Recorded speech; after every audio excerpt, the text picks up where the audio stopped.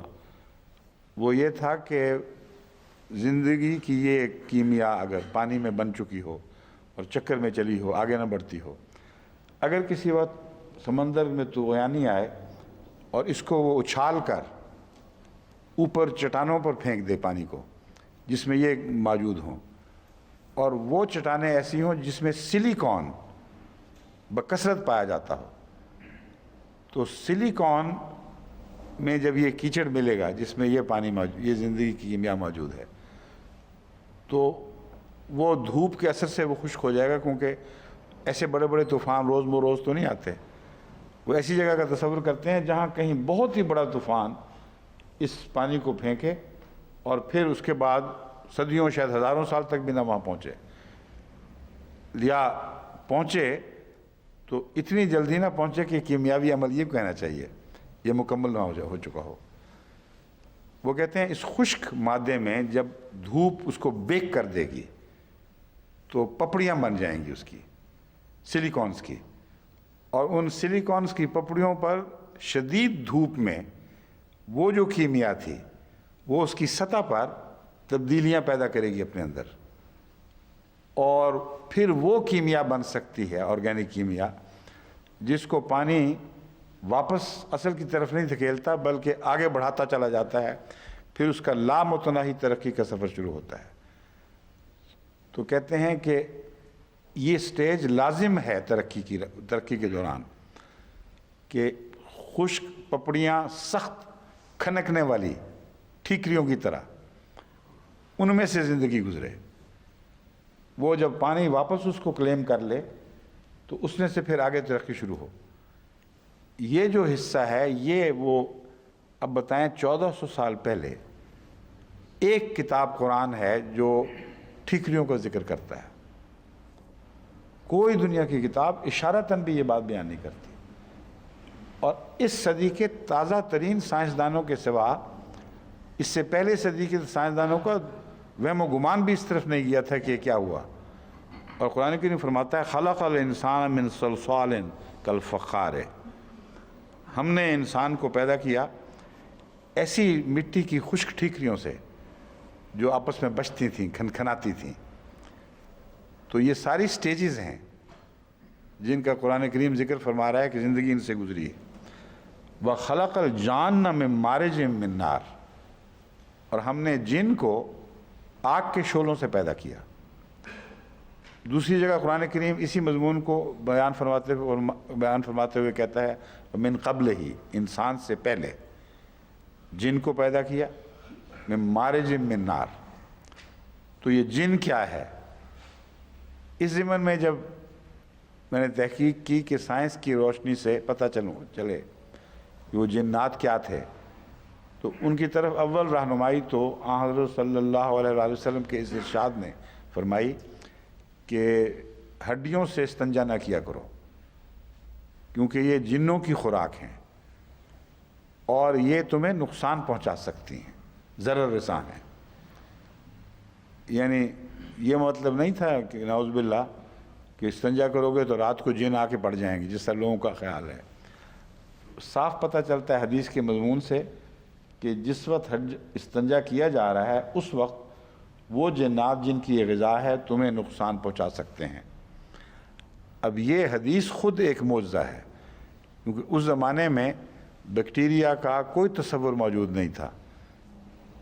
وہ زندگی کی قسمیں جو ننگی آنکھ سے دکھائی دے ہی نہیں سکتی تھیں، اور ہڈیاں، گلی سڑی ہڈیاں جو ہیں ان کا گلنا سڑنا بتاتا ہے، رمیم ہونا بتاتا ہے کہ کوئی جراثیم اس پہ کام کر رہا ہے۔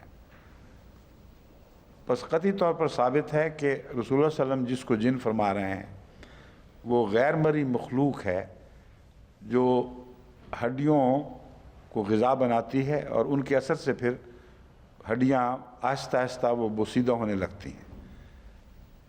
وہ نقصان دہ ہیں اگر ننگے جسم میں داخل ہو جائیں، ننگے حصوں میں بعض، تو واقعتاً وہ وائرس ایسے ہیں جو خطرناک ہو سکتے ہیں. تو اس سے میرے ذہن میں یہ خیال پیدا ہوا کہ بعض جن کا ایک اطلاق بیکٹیریا یا وائرس پر ہو سکتا ہے، اور یہ دونوں امکان تحقیقات کے لحاظ سے درست ثابت ہوئے ہیں. ایک یہ کہ بیکٹیریا کے تحقیق جب ہوئی ہے کہ سب سے پہلے بیکٹیریا کون سے تھے جو پیدا ہوئے، تو دو قسم کے بیکٹیریا ہیں. ایک وہ جن کا نیوکلیس نہیں اور پورا سیل پورے کا پورا ڈیوائیڈ ہوتا تھا بغیر نیوکلیس کے، اور ایک وہ جو نیوکلیس رکھتے ہیں. پھر انہی میں سے ایک قسم ایسی تھی جو آگ کے اثر سے پیدا ہوتی تھی، اور ان کا نام ہی سائنسدانوں نے پائرو بیکٹیریا رکھا ہے، یعنی آگ سے براہ راست طاقت حاصل کرنے والے بیکٹیریا. اور یہ جو ہمیں مڑیوں میں آگ دکھائی دیتی ہے نا، بعض دفعہ ہندوستان پاکستان میں لوگ کہتے ہیں جن آ گئے، سائنسدان کہتے ہیں وہ جو آگ اٹھتی ہے اس وقت وہاں وہ پائرو بیکٹیریا کثرت سے ملتے ہیں. اور سمندر کے اندر بھی بہت گہرائی میں آتش فشاں جب پھٹتے ہیں تو بعض بہت سخت قسم کے گرم گیسز وہاں بھی پھرتی ہیں، اور وہاں بھی کہتے ہیں زندگی کا آغاز وہاں سے بھی امکان ہے، ممکن ہے کہ وہاں ہوا ہو. تو اس سے پہلے کہ انسان کی پیدائش کا آغاز ہوا اور وہ آگے بڑھی، وہ سلسلہ آگے بڑھا، قرآن کریم کے مطابق جنات کی پیدائش کا آغاز ہو چکا تھا اور وہ آگ سے پیدا ہوتے تھے. اب یہ تحقیق شدہ امر ہے کہ پائرو بیکٹیریا جو انسانی زندگی کے آغاز سے پہلے کے ہیں وہ آگ سے پیدا ہوتے اور آگ سے انرجی حاصل کرتے اور آج تک موجود ہیں. اور اس سے پہلے جو آسمانی بلاسٹ سی چیز پیدا ہوئی ہے من قبل ہی من نار، جو ہے من کیا ہے آیت پوری، وَخَلَقَ الْجَانَ مِنْ قَبْلِهِ مِنْ مَارِجٍ مِنْ نَارٍ، لفظ مارج ہے. ہم نے آگ کے مارج سے اس سے پہلے جن کو پیدا کر دیا تھا انسان کی پیدائش سے پہلے.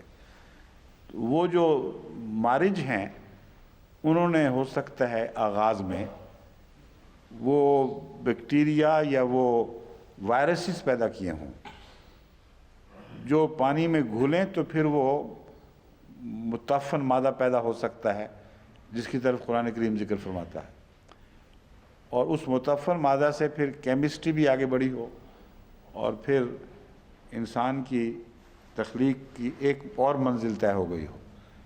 یہ امکانات ہیں جن پر مزید احمدی سائنسدانوں کو تحقیق کرنی چاہیے. میں نے جس حد تک کی ہے اس کا مختصر ذکر میں نے اس کتاب میں جو میں نے ابھی ذکر کیا تھا، وہ ایک لیکچر تھا زیورخ میں، اس میں کیا ہے.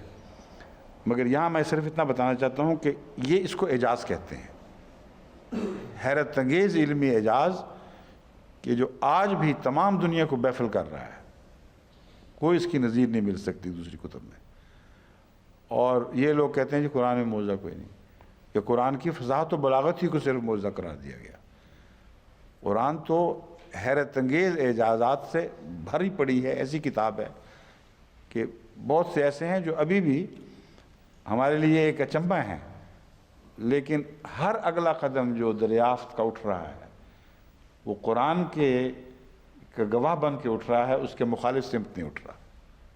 یہ بہت ہی اہم بات ہے. آگے ہے مرج البحرین یلتقیان بینہما برزخ لا یبغیان فبأی آلاء ربکما تکذبان.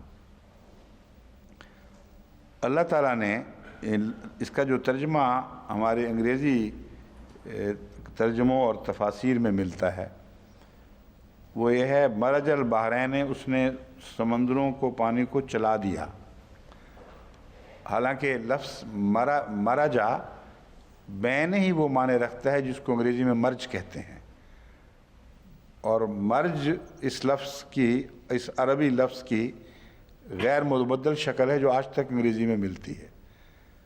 تو دراصل یہ پیشگوئی تھی، اور اس کو نہ سمجھنے کے نتیجے میں وہ یہ سمجھے ترجمہ کرنے والے کہ چونکہ ملے نہیں تھے، بعد میں ملنا ہے، اس لیے مرجع کا وہ معنی نہیں ہو سکتا، ہم اس کا دوسرا معنی لیں گے کہ متحرک کر دیا۔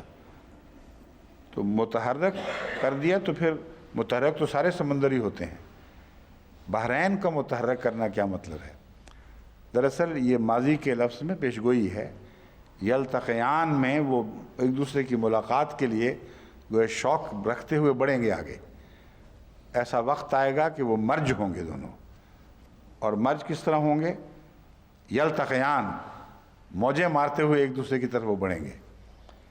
بینہما برزخ لا یبغیان، اس کا ترجمہ ہے سر دست ان کے درمیان ایک روک ہے۔ بس یہ جو مرجع کا لفظ ہے یہ مستقبل کے ہونے والے واقعہ کی طرف اشارہ ہے، لیکن بینہما کا مطلب ہے سر دست ایک روک ہے، ورنہ مرج البحران یلتقیان کا مضمون ثابت ہی نہیں ہو سکتا۔ تو یہ ہے پیشگوئی قرآن کریم کی، دو سمندروں کے آپس میں ملنے کا واقعہ۔ اور یہ واقعہ کب ہوا ہے؟ سب سے پہلے سویز کنال کی صورت میں۔ سویز کنال کی تعمیر کا آغاز ایک فرینچ انجینئر نے کیا تھا، اسی کے دماغ کا آئیڈیا تھا۔ 1859 سے 1869 تک وہ خود اس کا نگران رہا۔ سیاست کے بدلنے سے سویز کنال کے حالات بدلتے رہے۔ ایک وقت آیا کہ 1875 میں انگریزی کمپنیوں نے سب سے بالا حقوق حاصل کر لیے سویز کنال پر، اور پھر 1888 میں اس کے فوائد کا تمام عالم کے لیے کھلا ہونے کا ایک انٹرنیشنل معاہدہ ہوا کہ اس پانی سے سب قوموں کو فائدہ اٹھانے کا برابر کا حق ہوگا۔ لیکن جو حقوق ہیں پیسے کرایہ وصول کرنے کے، وہ ایک الگ مسئلہ ہے۔ تو یہ واقعہ حضرت مسیح علیہ السلام کے زمانے کے آغاز ہی سے شروع ہو جاتا ہے، اور چونکہ اس دور سے تعلق تھا اس لیے پیشگوئی عظیم الشان وہاں پوری ہوئی۔ دوسری یہی پیشگوئی پیناما میں پوری ہوئی ہے۔ پیناما میں بھی دو سمندر ملے ہیں، اور وہاں 1881 میں سب سے پہلے، عجیب بات ہے کہ وہاں بھی فرینچ انجینئرز نے ہی آغاز کیا ہے، یعنی دونوں جگہ فرینچ کو یہ توفیق ملی ہے، اور وہ پھر 1899 میں ابینڈن ہو گئی ہے تجویز۔ 1881 میں شروع ہوئی، 1899 میں وہاں کی سیاست جیسا کہ آج کل بھی بڑی الجھی ہوئی ہے، کافی مشکلات ہوتی ہیں، تو اس کمپنی کو وہاں سے اپنا وڈرا کرنا پڑا، وہاں سے نکلنا پڑا۔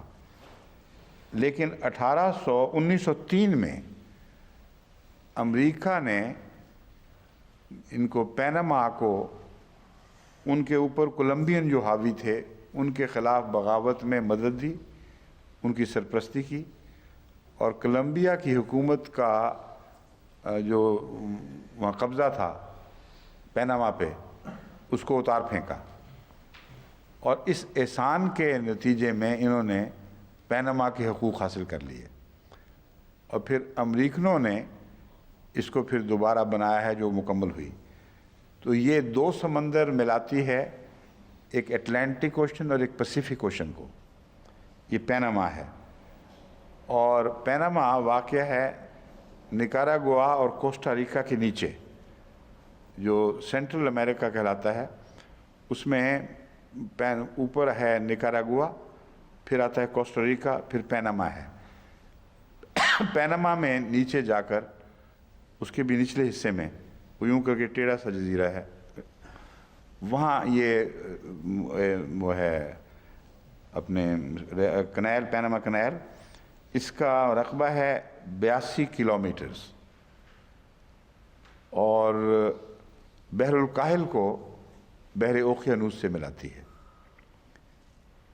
اس کو سویز کنال کا رقبہ ہے کی لمبائی ہے 165 کلومیٹر، اور یہ ریڈ سی کو کون سا سمندر کہلاتا ہے وہ؟ اٹلانٹک سے تو نہیں ملاتی، میڈیٹرینین۔ میڈیٹرینین کو کیا کہتے ہیں؟ اوکینوس؟ اوکینوس تو اٹلانٹک ہے۔ بحیرہ روم؟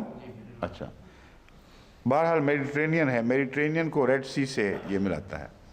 اب یہ پیشگوئی دیکھیں کیسی عظیم شان ہے۔ مرج البحرین یلتقیان، وہ دو سمندروں کو ملائے گا جو موجیں مارتے ہوئے ایک دوسرے کی طرف لپکیں گے ملاقات کے لیے۔ بینہما برزخ لا یبغیان، ان دونوں کے درمیان ابھی ایک برزخ ہے جو روک دور نہیں ہو سکتی۔ کسی انسان کے وہم و گمان میں بھی یہ بات آ سکتی تھی کہ سمندر میں لائے جائیں گے، اور یہ دو کا لفظ جو ہے وہ دو دفعہ پورا ہوا، ایک دفعہ سویز کی صورت میں، ایک دفعہ پینما کی صورت میں، ایک دفعہ مشرق میں اور ایک دفعہ مغرب میں۔ یہ بھی خدا کی عجیب شان ہے کہ بعض پیشگوئیاں جو عالمی حیثیت کی ہوں وہ دو بار چمک دکھلاتی ہیں۔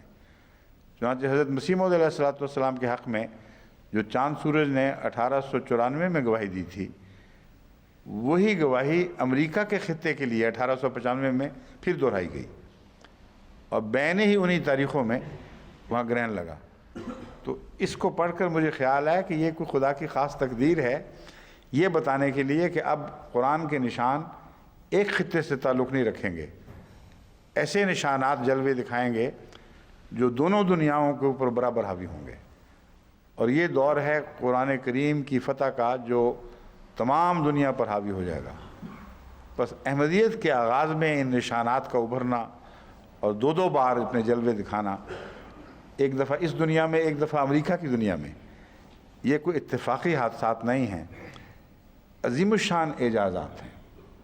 اب ان معجزوں کو دیکھیں، اور وہ ابھی ہم نے بڑے دلچسپ انداز میں ذکر کیا تھا حضرت مسیح صلی اللہ علیہ وسلم کا ہاتھ بڑھانا اور مالٹا یا سنترا ہاتھ میں آ جانا اور چاولوں کا بڑھنا، یا مسیح کے زمانے میں جو معجزات ہوئے، اس معجزے کے مقابلے پر ان کی کیا حیثیت ہے؟ وقتی طور پر چند لوگوں کے ایمان میں اضافے کا موجب بن گئے، مگر عالمی نوعیت نہیں ہے ان کی، آفاقی نوعیت نہیں ہے۔ قرآن جن کو معجزہ کرا، یہ ہے قرآن کی شان۔ ناقابل یقین باتیں ہیں جو ہو ہی نہیں سکتی، اور وہ ہو کے رہتی ہیں، اور تمام دنیا اور مختلف زمانے اس پر گواہ ٹھہرتے ہیں، اور قیامت تک یہ نشان ایسے ہیں جن کو کوئی مٹا نہیں سکتا۔ نہ چاند سورج گرہن کا نشان مٹا سکتا ہے، نہ یہ نہر سویز کا بنایا جانا، نہ پینما کا بنایا جانا، اور ان کو ابھی نظر کچھ نہیں آ رہا۔ آگے دیکھیے، اللہ تعالیٰ فرماتا ہے یا معاشر الجن والانس ان استطاعتم ان تنفذوا من اقطار، یہ سارے سورہ رحمان سے میں نے لیے ہوئے ہیں، یہ چند موضوعات جو ہیں۔ ان استطاعتم ان تنفذوا من اقطار السماوات والارض فانفذوا لا تنفذون الا بسلطان فبأي آلاء ربكما تكذبان، کہ اے جنوں کے معاشر، اے بڑے بڑے لوگوں جو اس کو بورژوا کہہ سکتے ہیں، جن جو ایسی طاقتیں ہیں جو امپیریلسٹ طاقتیں کہہ لیں آپ، یا کیپٹلسٹ طاقتیں، ان کے بڑے بڑے آدمی، ان میں سے بھی جو چیدہ چوٹی کے لوگ ہیں، اور انس پرولیٹریٹس، عوام الناس کی طاقتوں، تم میں سے بھی جو بڑے بڑے لوگ ہیں، تم اگر ان استطاعتم، اگر تمہیں طاقت ہے تو آسمان اور زمین کی اقطار سے نکل کے دکھاؤ۔ اب آسمان اور زمین کی اقطار سے نکل کے دکھاؤ، یہ ایک ایسا تصور ہے جو اس زمانے میں پیدا ہو ہی نہیں سکتا تھا، اور کسی اور الہی کتاب میں مذکور نہیں ہے۔ زیادہ سے زیادہ آدمی کتنی چھلانگ لگا لیتا ہے؟ 6 فٹ کچھ ریکارڈ آج تک۔ اس زمانے کے لوگ اگر زیادہ بھی لگاتے ہوں گے تو کتنی لگا لیں گے؟ وہ ہمالیہ تک۔ لیکن اقطار السماوات والارض، یہ زمین کے دائروں کی بات نہیں فرما رہا اللہ تعالیٰ، آسمانوں اور زمین کے دائرے کی بات فرما رہا ہے۔ ایک ایسے وقت کے آدمیوں کو مخاطب کر رہا ہے جس زمانے میں زمین کے دائرے سے نکلنے کا امکان پیدا ہو چکا ہوگا۔ اس زمانے میں سوچیں یہ ہوگی کہ ہم چھلانگیں مار کے کائنات کو فتح کریں اور دوسرے کناروں تک پہنچیں۔ اتنے عظیم الفاظ ہیں، یہ الفاظ خود معجزہ ہیں۔ فصاحت و بلاغت کا معجزہ اس اعجاز کے ساتھ مل کے ایک حیرت انگیز چمک دکھلا رہا ہے۔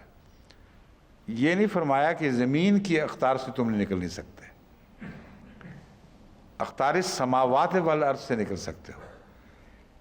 اس مضمون کو نہ سمجھنے کے نتیجے میں جب زمین سے چاند پر انسان نے چھلانگ لگائی تو میں جب مجالس سوال جواب وقف جدید کے زمانے میں کیا کرتا تھا، مجھ سے سوال کرتے تھے اس وقت بھی کہ قرآن کریم تو فرماتا تھا کہ نہیں نکل سکو گے، اور انسان نے نکل کے دکھا دیا۔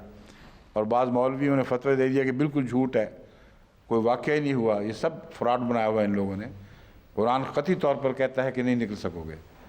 حالانکہ قرآن نے کہیں نہیں فرمایا کہ زمین کے دائرے سے نہیں نکل سکو گے، اقطار السماوات والارض سے تم نہیں نکل سکتے،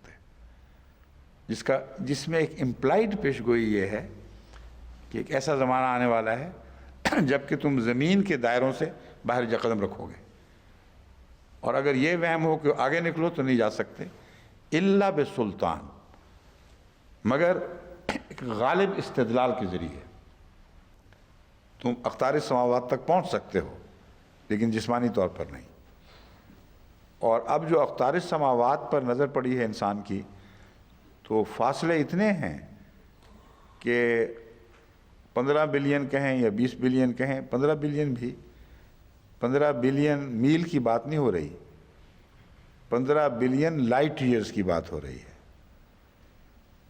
اور 100 کروڑ 1 بلین بنتا ہے، 100 لاکھ کا 1 کروڑ، 100 کروڑ کا 1 بلین، اور 1500 کروڑ سال کا فاصلہ ہے کم از کم ہمارے درمیان اور اقطار السماوات والارض کے درمیان۔ اور یہ فاصلہ مراد یہ ہے کہ 1500 کروڑ میل نہیں بلکہ 1500 کروڑ لائٹ ایئرز، یعنی اگر ایک انسان ایک روشنی کے کندھے پر بیٹھ کر 1,86,000 میل فی سیکنڈ کے لحاظ سے کی رفتار سے سفر شروع کرے تو 15 کروڑ سال کے بعد وہ وہاں پہنچے گا جہاں وہ سمجھتا ہے کہ زمین کا اور آسمان کا کنارہ ہے۔ وہاں پہنچ کر پتہ چلے گا کہ یہ کنارے بہت پھیل چکے ہیں۔ وَإِنَّا لَمُوسِعُونَ، قرآن کریم کی یہ آیت اپنا جلوہ دکھا رہی ہے کہ ہم نے پیدا کی ہے، وسعتیں عطا کی ہیں، لیکن ہم مزید وسعتیں دینے والے ہیں۔ اور ایکسپینڈنگ یونیورس موسعون کی تشریح میں ہمیں بتاتی ہے کہ تقریباً 1,60,000 میل کی لگ بھگ رفتار سے، یہ فی سیکنڈ، فی سال نہیں، فی سیکنڈ یہ کائنات پھیلتی چلی جا رہی ہے۔ تو جب تک یہ شخص جو بھی سوار ہوگا روشنی کے کندھے پر یہ پہنچے گا تو اس کو کتنے سال ہو چکے ہوں گے؟ 15 کروڑ سال، 1500 کروڑ، 15 نہیں، 1500 کروڑ۔ اور اس وقت جا کے پتہ چلے گا کہ وہ تو بہت آگے نکل گئی ہے کائنات۔ پھر وہ سفر کر کے وہاں پہنچنے کی کوشش کرے گا تو پھر بھی یعنی حسابی لحاظ سے ممکن ہی نہیں رہا، لیکن نظریاتی لحاظ سے استدلال کے طریق پر اللہ تعالیٰ فرماتا ہے کہ یہ ممکن ہوگا، اور آج ہمارے لیے ممکن ہو گیا ہے۔ اتنے دور کے فاصلوں کا تصور ان روشنیوں نے پیدا کیا ہے جو سفر کرتی ہیں تو ان کی کوالٹی میں تبدیلی ہوتی چلی جاتی ہے، اور ان کا اسپیکٹرم بتا رہا ہے کہ یہ کتنا لمبا سفر کر کے آئی ہیں۔ جس طرح مسافر، تھکا ہارا مسافر جب پہنچتا ہے تو اس کا چہرہ دیکھ کر آپ بتا دیتے ہیں کہ اس نے سفر کیا ہے، لیکن اتنا نہیں بتا سکتے کہ کتنا کیا ہے۔ لیکن روشنی میں اللہ تعالیٰ نے یہ بات رکھ دی ہے کہ سائنسدان جدید آلات کے ذریعے اس تھکی ہوئی روشنی کا پورا سفر معلوم کر لیتے ہیں، اسپیکٹرم اس کے جو بنتے ہیں کہ یہ کتنے ارب سال کا فاصلہ طے کر کے آئی ہے۔ تو کچھ حساب انہوں نے لگائے ہیں ایسے کہ روشنی ابھی نہیں پہنچی، لیکن اندازہ ہے کہ وہاں تک یہ کائنات پہنچ گئی ہوگی. وہاں کی روشنی ابھی ہم تک نہیں پہنچی، وہ کئی ارب سال کے بعد پہنچے گی شاید. اس لیے یہ جو مضمون ہے روشنیوں کے سفر یہی مائنڈ باگلنگ ہے. ناممکن ہے کہ انسان عام ذہن کے ساتھ جو خدا نے دیا ہے اس کو، کتنا ہی ذہین ہو، وہ ان فاصلوں ان حسابوں کا تصور کر سکتا ہو. اور قرآن کریم نے پیشگوئی کی ہوئی تھی پہلے کہ تم نہیں نکل سکو گے، تمہیں وہم پیدا ہوگا کہ تم نکلو گے، نکل نہیں سکو گے مگر استدلال کے روح سے، استدلال پر سوار ہو کر تم یہ سارے سفر طے کر سکو گے. اب اس ایسی کوئی پیشگوئی دکھائیں تو صحیح بائبل میں. لزارس پتہ نہیں کس کو زندہ کیا تھا مسیح نے، وہ کہاں گیا، غائب ہو گیا، کچھ پتہ نہیں. وہ جو سور مارے گئے ڈوب کے، ان کا کیا بنا، اس سے کیا بنی نو انسان کو فائدہ پہنچا؟ کوئی ایسا زندہ نشان ہے جسے آج بھی دکھا سکیں؟ لیکن یہ وہ قرآن کی اعجاز کی منہ بولتی تصویریں ہیں جو کائنات پر مرتسم ہیں، ذرے ذرے پر نقش ہیں. کوئی دنیا کی طاقت ان کو میلا نہیں کر سکتی، ان کو مٹا نہیں سکتی. پھر فرمایا وَلَهُ الْجَوَارُ، پہلی جو آیت تھی اس کا آخری حصہ میں پڑھنا بھول گیا تھا، یعنی اس کے بعد جو آیتیں آتی ہیں ان میں پھر ایک پیشگوئی ہے. وَلَهُ الْجَوَارِ الْمُنْشَآتُ فِي الْبَحْرِ كَالْأَعْلَامِ، کہ ان دونوں سمندروں میں جو ملیں گے، جس وقت ملیں گے اس وقت یہ حالت ہوگی، تم اس وقت پہچان لینا کہ وقت آ گیا ہے، کہ کشتیاں اتنی بڑی بڑی ہوں گی کہ گویا سمندر میں پہاڑ چل رہے ہیں. اب اس کا نشاندہی بھی وقت کی کر دی ہے. رسول اللہ علیہ وسلم کے زمانے میں ایسی کشتیوں کا تصور بھی نہیں تھا، ہو بھی نہیں سکتا تھا کہ سمندر میں گویا پہاڑ چل رہے ہوں. اعلام کا لفظ بلند جھنڈوں پر بھی استعمال ہوتا ہے اور پہاڑوں پر بھی. تو دونوں معنی اگر اکٹھے پڑے جائیں تو یوں یہ مطلب بنے گا کہ وہ جو ملنے کا وقت ہے، ہم اس کی ایک نشانی تمہیں یہ بتاتے ہیں کہ اس زمانے میں پہاڑوں کی طرح بلند کشتیاں، بلند جھنڈے اٹھائے ہوئے، یہ امریکہ کا جھنڈا ہے، یہ فرانس کا جھنڈا ہے، یہ بریٹن کا جھنڈا ہے، وغیرہ وغیرہ، وہ ان سمندروں میں خوب پھر رہی ہوں گی. وہ زمانہ ہے جب یہ واقعہ ہوگا. بس واقعہ زمانے کی نشاندہی بھی ایسی کر دی جو نشاندہی خود ایک اپنی ذات میں ایک معجزہ ہے، جو اس زمانے کے انسان کے تصور میں نہیں آ سکتا. پھر فرمایا کہ تم اگر سفر نہیں کر سکو گے جسمانی تو اس کی راہ میں کیا مشکلات حائل ہیں، کیوں نہیں کر سکو گے؟ یرسل علیکما شواظ من نار، تم دونوں پر آگ کے شعلے برسائے جائیں گے، گویا پگھلا ہوا تانبا جیسے ہو. فلا تنتصران، اور تم ان کے خلاف طاقت نہیں پاؤ گے، کوئی مدد حاصل نہیں کر سکو گے. اب بعض لوگ جو شعلوں کو جنوں سے محدود کرتے ہیں، علماء یہ کہتے ہیں کہ جن بھی آگ کے ہیں اور خدا کی طرف جانے کی کوشش کرتے ہیں تو ان پر آگ برسے گی، اور یہی نقشے قرآن نے کھینچے ہوئے ہیں. گویا خدا کہیں اور بیٹھا ہوا ہے، جن ادھر سے جا کے خبریں حاصل کرنے کے لیے اوپر اٹھ رہے ہیں زمین سے. یہ گفتگو بھی کیوں جی باسط میاں اس میں آ گئی ہے نا کتاب میں ہماری، یہ جنوں کے اوپر آگ برسنے والا مضمون اس کتاب میں آیا کہ نہیں آیا؟ That's all.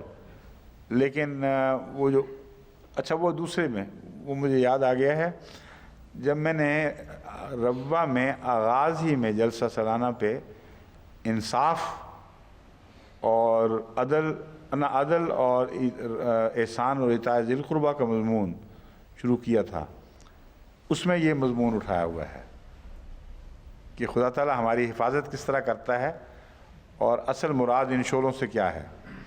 مگر یہ جو آیت ہے یہ ان کے اس خیال فرضی تصور کو بالکل باطل قرار دیتی ہے. فرماتا ہے انسان بھی جانے کی کوشش کرے گا، اور انسان پر بھی، یعنی اگر یہاں لفظ انس کو انسان سمجھنا ہے تو یہ مطلب بنے گا. اگر جن و انس کا وہ معنی لیں جو میں بیان کر رہا ہوں کہ بڑی طاقتوں کے نمائندے اور عامت الناس طاقتوں کے نمائندے دونوں جب کوشش کریں گے تو دونوں پر یہ شعلے برسیں گے. اور واقعہ یہ ہے کہ یہ ایک محقق شدہ تحقیق شدہ بات ہے، اس میں کوئی شک کی گنجائش ہی نہیں. امریکہ نے بھی کوشش کی، جو بورژوا طاقتوں کا معاشر تھا ان میں چوٹی کی طاقت تھی، اور روس نے بھی کوشش کی جو پرولیٹریٹ طاقتوں میں چوٹی کی چیز تھی، وہ ان کا معاشر کہلاتا ہے. اور دونوں نے یہ بتایا کہ جب یہ نکلے ہیں، یا ان کو پہلے ہی اندازہ ہو گیا تھا، تو ان کو کئی قسم کی حفاظت کے سامان کرنے پڑے ہیں، ورنہ ریڈیشنز اتنی خوفناک ہیں اور ایسے سے خوفناک حملے ہو رہے ہیں آگ کی ایسی قسموں کے جو اس زمین پہ تصور میں بھی نہیں آ سکتی. ایسی ہائیلی چارج ریڈیشن کی قسمیں ہیں، وہ ان سے بچتے بچاتے بمشکل اتنی دور جا سکتے ہیں کہ ان کا روز کا نان نفقہ جو ہے وہ ان کے پاس رہے، اور جب وہ ختم ہو تو لازماً مجبور ہوں گے واپس آنے پر، کیونکہ ان سب کی حفاظت کے لیے جو ذرائع ہیں وہ ختم ہو جائیں تو حفاظت ختم ہو جائے گی، خوراک ختم ہوگی تو ختم ہو جائے گی. تو پہنچ جو ہے بس وہاں تک ہی ہے، اس سے آگے نہیں. اور سب سے بڑا مسئلہ یہ آسمانی وہ شعلے اور ان کا نظام اور میٹیورز جن کا ذکر کیا تھا، یہ جو برس رہے ہیں، یہ انسانی زندگی کے سپین تک بھی اس کو آگے نہیں جانے دیں گے. کیونکہ آگے جا کے بعض ایسے علاقے آتے ہیں اوپر جا کے، جن میں اوپر سے مراد یہ ہے کہ زمین سے دور ہٹ کر، کہ جن میں اس کثرت کے ساتھ اور اتنے خطرناک میٹیورز ہیں اور ریڈیشن کے ایسے چارجز چل رہے ہیں کہ جو حفاظت کا انتظام اب تک انسان کر سکا ہے وہ اس کے لیے کافی نہیں ہے. ایک چھوٹا میٹیور بھی ٹکرا جائے، بعض ایسی زونز ہیں جہاں بچ کے نکلنا ممکن ہی ان کے لیے نہیں رہتا. لیکن اس کے باوجود انہوں نے جو راکٹس بھیجے ہیں جس میں انسان نہیں ہے، اس کے متعلق کہتے ہیں کہ انہوں نے لامتناہی سفر شروع کر دیا ہے. لیکن وہ سفر جیسا کہ میں نے بیان کیا ہے وہ کبھی بھی اس کنارے تک پہنچ سکتا ہی نہیں حسابی روح سے، بغیر ان زندگی کے بھی جو سفر ہے، کیونکہ اس کی رفتار 25,000 میل فی گھنٹہ کی ہے. اب 25,000 میل فی گھنٹہ کی رفتار اور کہاں پھیلتی ہوئی کائنات 1,60,000 میل فی سیکنڈ کی رفتار سے پھیل رہی ہو، یہ تو اس کی گرد پا کو بھی نہیں پہنچ سکتے کبھی. تو قرآن کریم نے جو دعوے فرمائے ہیں وہ 100% درست ہیں، اور ایسے زمانے سے تعلق رکھتے ہیں جن تک اس زمانے کے تمام علماء کی مجموعی حکمت اور مجموعی علم بھی رسائی نہیں رکھتے تھے، اس کی گرد کو بھی نہیں پہنچ سکتے تھے. پھر قرآن کریم کا ایک عجیب انداز ہے پیشگوئیوں کا کہ مختلف سواریوں کا ذکر فرماتا ہے اور ان سواریوں کے حوالے سے آئندہ ایجاد ہونے والی سواریوں کا ذکر فرما دیتا ہے. اور دنیا کی کسی کتاب میں یہ بات نہیں ہے. جب میں یہ کہتا ہوں تو نظر ڈال کے بتا رہا ہوں، ہے تو نکالو دکھاؤ کہ سواریوں کا ذکر چل رہا ہے، اور یہ بتا دے کوئی کتاب کہ آئندہ اور بھی ایجاد ہوں گی اس سے زیادہ. اور یہ تینوں سطحوں سے تعلق رکھنے والی سواریوں کا ذکر ہے، زمین پر چلنے والی، سمندر والی اور مکینیکل، ہر قسم کی سواریوں کا ذکر یہاں ملتا ہے. وہ دیکھیں فرماتا ہے والخیل والبغال والحمیر لترکبوها وزینہ ویخلق ما لا تعلمون، کہ حمار بھی ہیں اور خیل بھی، اور گھوڑے بھی ہیں اور خچر بھی ہیں، اور گھوڑے ہیں اور خچر ہیں اور حمیر گدھے ہیں.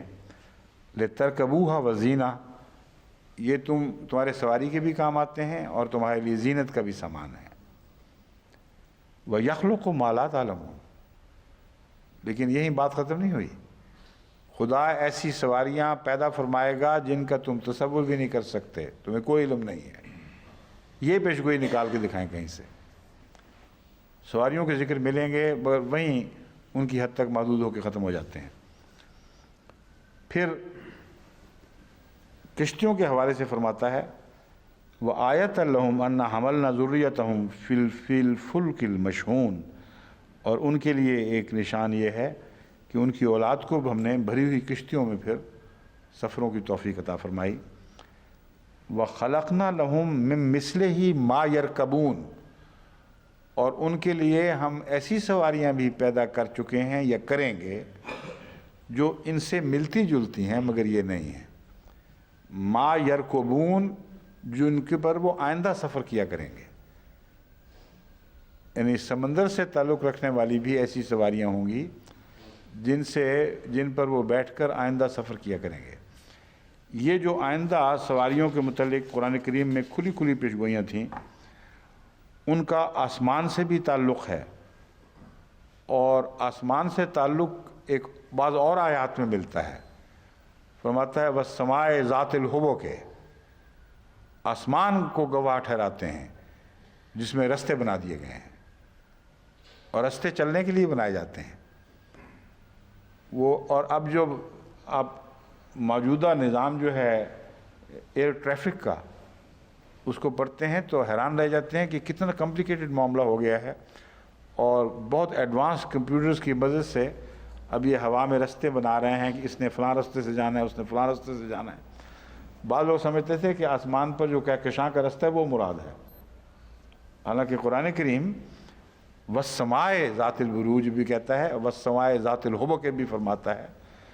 یہاں ان رستوں کی گواہی ہرگز نہیں، آئندہ آنے والے زمانے کی پیشگوئیوں کے ذکر میں فرما رہا ہے، اس لیے آئندہ آنے والے واقعات کا ذکر ملتا ہے۔ بس ان سواریوں کا آسمان پر محیط ہونا ان رستوں سے ثابت ہے۔ یہ تفسیر 100% درست ہے، اور یہی وہ تفسیر تھی جو حضرت محمد رسول اللہ صلی اللہ علیہ وآلہ وسلم کو سمجھا دی گئی تھی۔ اس کا ثبوت یہ ہے کہ دجال کے ذکر میں آن حضرت صلی اللہ علیہ وآلہ وسلم نے جو فائر پاور سے چلنے والی سواریوں کا ذکر فرمایا ہے وہ بین ہی ان آیات کے مطابق ہے۔ فرماتے ہیں زمین پر بھی چلے گا دجال کا گدھا، لیکن اس کی نشانی یہ ہوگی کہ وہ آگ کھا کر چلے گا، چارہ کھا کر نہیں، اور سمندر میں بھی چلے گا ایسے بڑے بڑے جہازوں کی شکل میں جن پر خوراکیں لدی ہوں گی، اور خوراک کے پہاڑ لدے ہوں گے۔ تو وہ کل آلام کی پیشگوئی قرآن کریم کی دیکھیں، اور رسول اللہ علیہ وسلم کے دجال کے گدھے کا ذکر سمندری جہازوں کی صورت میں، اور پھر فرمایا رسول اکرم صلی اللہ علیہ وسلم نے کہ وہ دجال جو ہے اس کا گدھا سمندروں سے کلاؤڈ لائن سے اوپر چلا کرے گا، ایک طرف زمین پر چلے گا، ایک طرف کلاؤڈ لائن سے اوپر، اور پھر فرمایا کہ اس کا ایک پاؤں مشرق میں ہوگا تو ایک مغرب میں ہوگا۔ اب یہ جتنے جہاز اٹھتے ہیں مشرق سے اور مغرب میں لینڈ کرتے ہیں، مثال ہے دونوں طرف جا رہے ہیں، لیکن رخ زیادہ تر مغربی ملکوں کی طرف ہی ہے، یہ مرکز ہیں کشش کا۔ اس لیے یہ بھی فصاحت و بلاغت کی شان ہے قرآن کریم کی کہ جو مرکز ہے انجذاب کا، جس طرف کھینچے جا رہے ہیں لوگ، ان کی طرف رخ دکھایا ہے کہ ایک پاؤں مشرق میں ہوگا اس گدھے کا اور دوسرا مغرب میں، جس کا مطلب ہے اس کی فلائٹ کا فاصلہ مشرق سے مغرب تک محیط ہوگا۔ تو ایک ہی لفظ ہے چھوٹا سا، وہ ما یرکبون، مثلہم ما یرکبون یا لا تعلمون والی پیشگوئی ہے۔ والخیل والبغال والحمیر لترکبوها وزینہ ویخلق ما لا تعلمون، ایسی سواریاں بنائے گا خدا تعالیٰ جس کو تم تصور بھی نہیں کر سکتے، تم علم نہیں، اور پھر محمد رسول اللہ علیہ وسلم کو علم پہلے دے دینا تاکہ بعد کے آنے والا انسان یہ نہ کہے کہ یہ تو اشارہ تھا سواریاں جانور پیدا کرنے کی طرف، تم خام خواہ کھینچ تان کر اس کو پیشگوئیاں بنا رہے ہو اور آئندہ زمانے کی سواریاں دکھا رہے ہو، یہ درست نہیں۔ اگر کوئی اعتراض کر سکتا تو اس کا منہ ہمیشہ کے لیے دجال والی احادیث نے بند کر دیا۔ اول تو اس آیت کے طرز بیانی بتا رہی ہے کہ جانوروں کو تو تم جانتی ہو جو ہیں، ان کے علاوہ کس سواری کے جانور کا اضافہ وہ دکھاؤ تو صحیح۔ خمیر حمار یہی لوگ، یہی جانور ہیں نا جن پر چڑھتے ہیں، تو ان میں اضافے کا کوئی اشارہ بھی نہیں اس حدیث اس قرآن کی آیت میں۔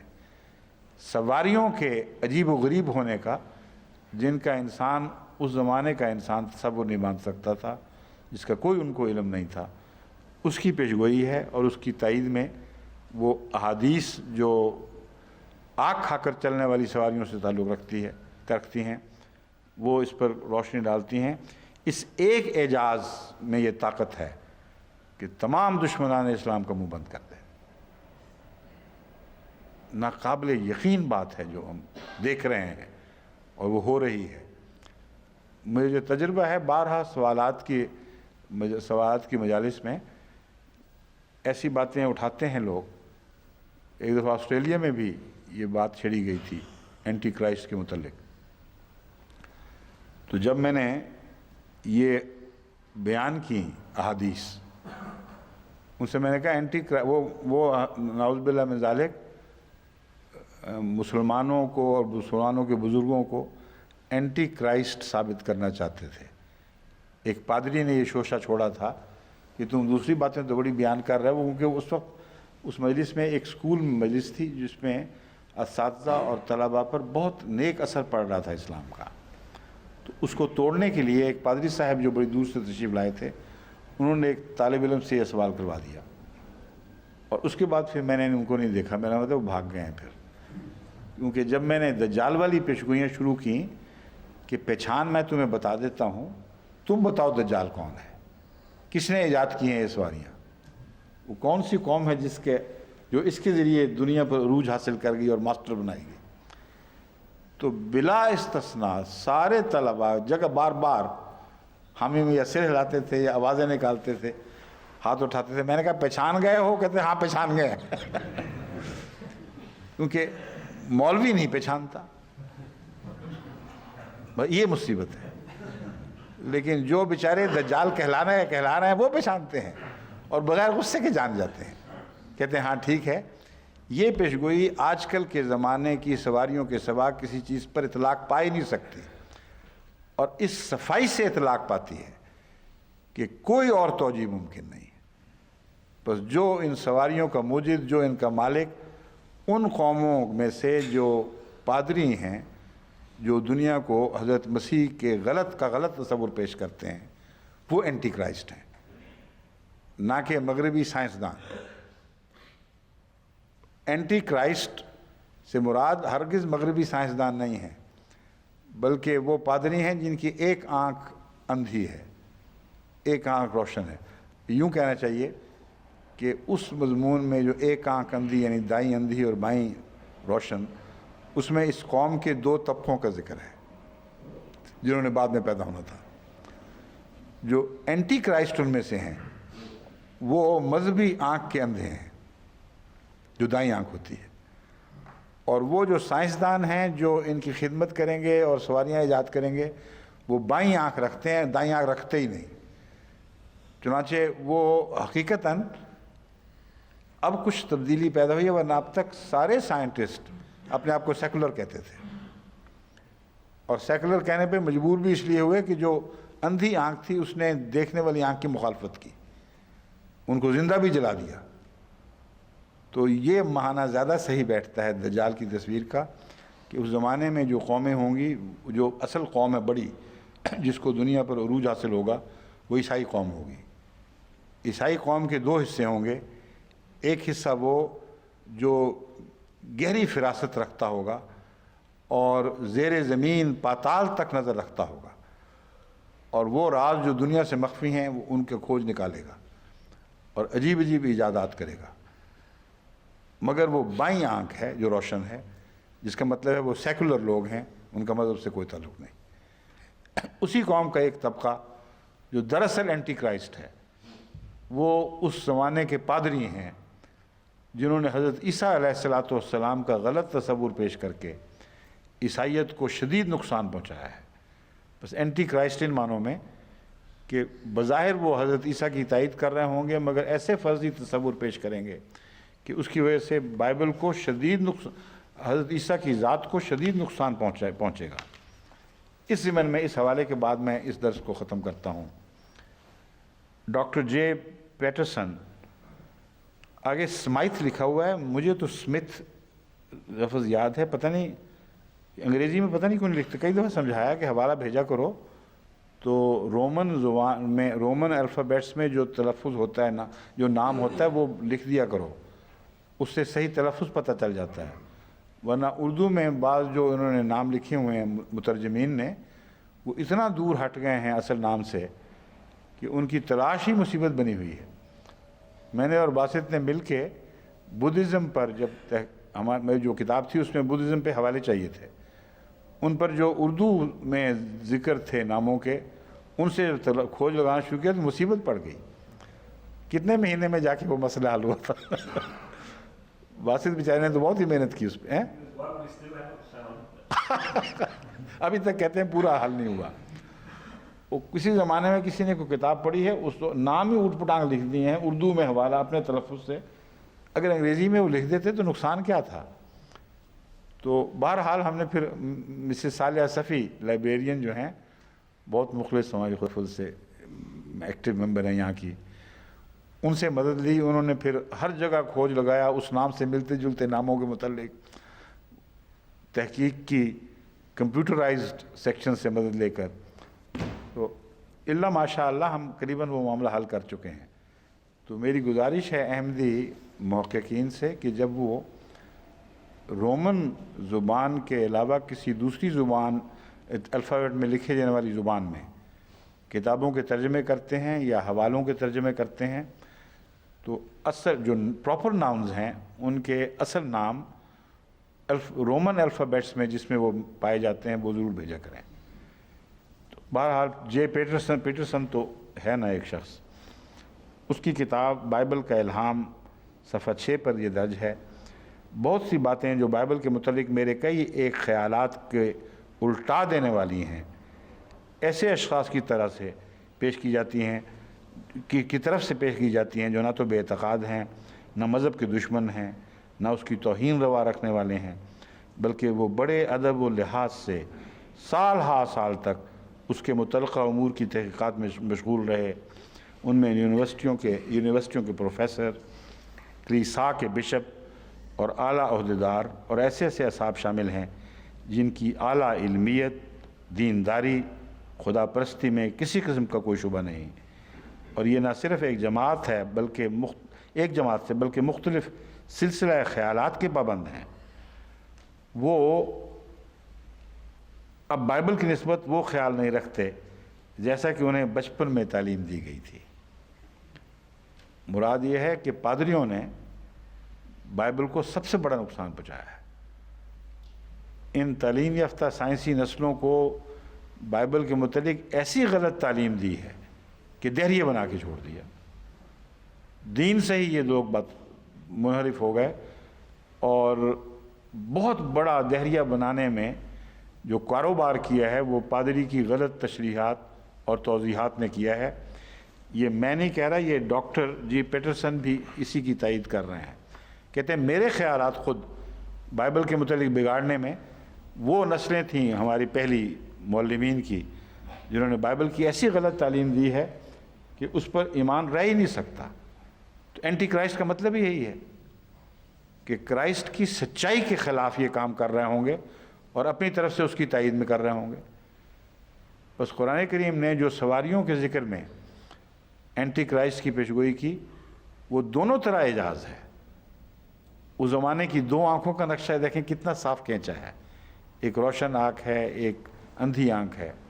جو اندھی آنکھ ہے وہ جس کی دوست ہے اس کو نقصان پہنچا رہی ہے، اور سب سے بڑا مذہب کو نقصان پہنچانے والا یہ سلسلہ تھا جس کی کوک سے پھر دہریت اس پرولیکٹریٹ نظام کی صورت میں پھوٹی جسے ہم اشتراکیت کہتے ہیں۔ بس یہ بہت بڑا دجل ہے جس نے اس زمانے کو شدید نقصان پہنچائے ہیں، اور قرآن کریم میں ان کی واضح کھلی پیشگوئیاں موجود، اور ان کی تائید میں حضرت اقدس محمد مصطفیٰ صلی اللہ علیہ وسلم